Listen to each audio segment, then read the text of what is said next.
So I was talking about some of my what my purpose is in enabling as many people as I can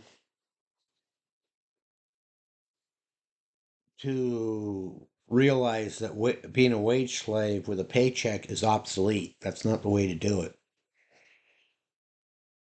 And if you're willing to participate and do it the way I suggest you do it, it'll be the last job you'll ever need, and it'll be the last job that you'll ever love. Because I want people first, and I want to match them to the work. So yeah, and I can't go out and recruit these people. Or maybe I can. I've got some various ideas. But we need to go through a barrier talking and listening. And that's gonna cut out probably 90% of people that think they're interested in this. Um,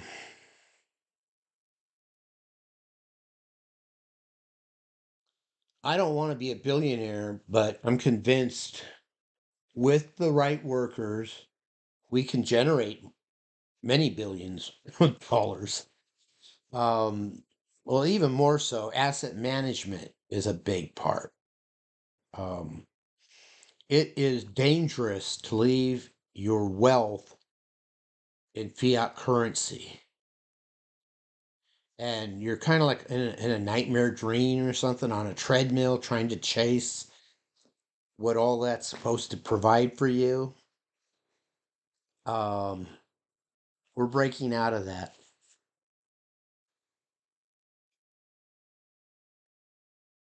So 50, 60% just plain won't understand or believe in it.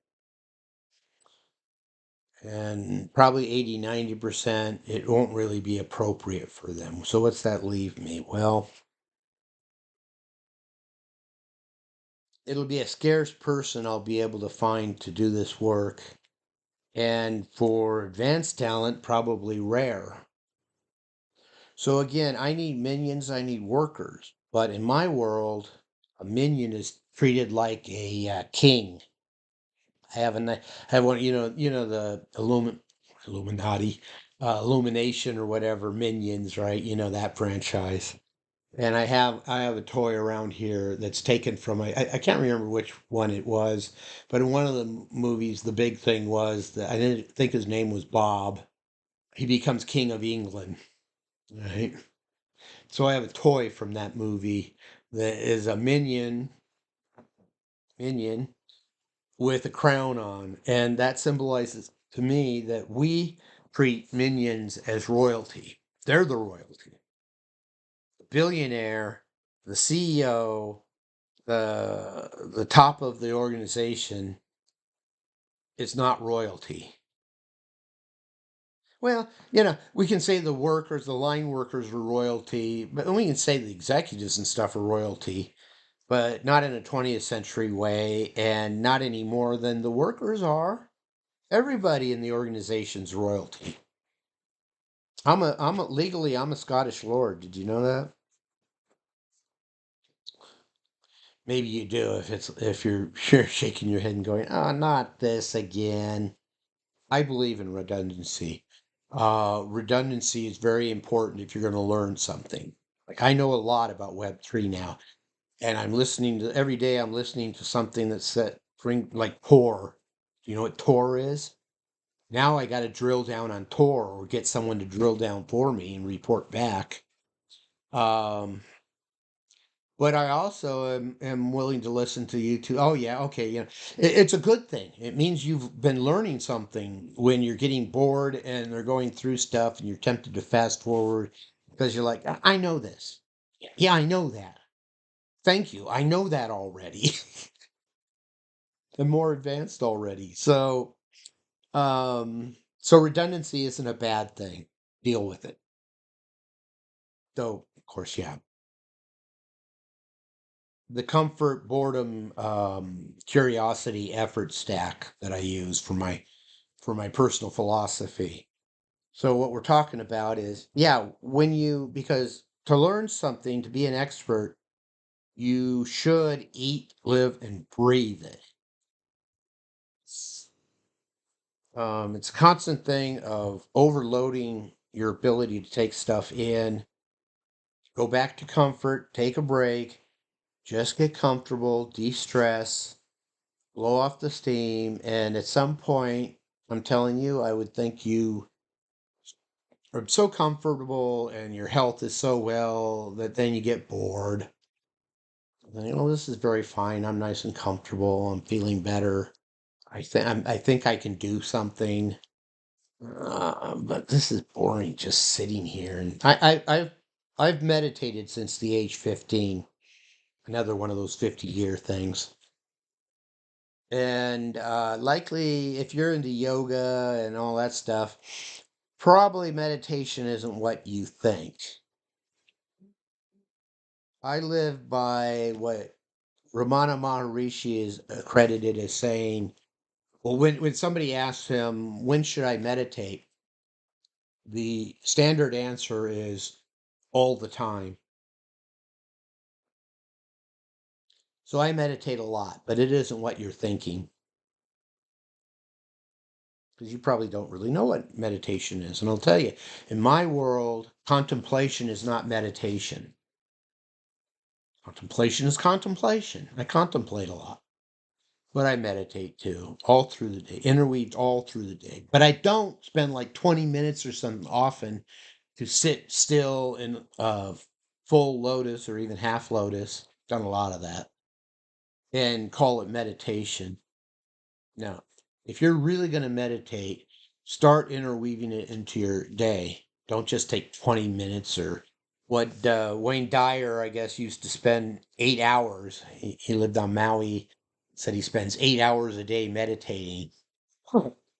Good work when you can get it, right? If you're a wage slave, can you imagine meditating for 8 hours? Well, I'll tell you, the true gurus have done tapas. And tapas is intensely, exclusively, as much as possible, meditating for 12 years. So you do your little 20 minutes a day and stick in your thumb and pull out a plum and say, what a good boy am I or girl. And imagine if you were to do that exclusively for 12 years. See, this is where the real gurus come from. Imagine yourself doing that and what that would do to you and how you would end up after 12 years. Now, the ones we've heard of is because, they're all zoned out and in their thing. And somebody stumbles along them that's a helper that gives them sponge baths, try to keep the insects and vermin off of them, feeds them, maybe gives them milk or some kind of sustenance that keeps their body going. And that's why they were able to survive because of course otherwise because they go off in caves and stuff like that. And I won't get into the personal relationship between these people that have helped them survive and the guru. We are talking gurus.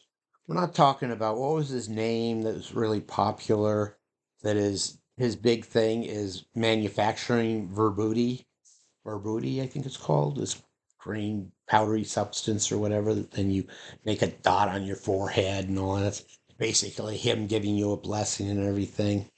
I'm a little suspicious. He could very well be a grifter. But I leave myself open that, okay, maybe there's something there. I was kind of curious, though, when such gurus, each one does it differently and seems to have a different thing that is their thing. Um, I've read and exposed myself to some Krishnamurti, but not a lot. He doesn't favor. Was it Gujadi? Gujadi? He had quite a following too. But as far as I can tell, these guys aren't legitimate gurus. Um, Anyhow, enough said about that. I'm distracting. Except you may have followed some people that claim to be in the lineage of Ramana Maharishi, but really Ramana Maharishi wasn't into having disciples. He was really all in unto himself. Atman. If you big thing about Ramana Maharishi is keep asking yourself, who am I? Who am I? Who am I? Who am I? And where he got to is he called it Atman, which is kind of living in the now and having serious connections to what isn't this dimension or world, sometimes called the spirit world or the ether or the, I don't, whatever you want to call it. Time to bounce again.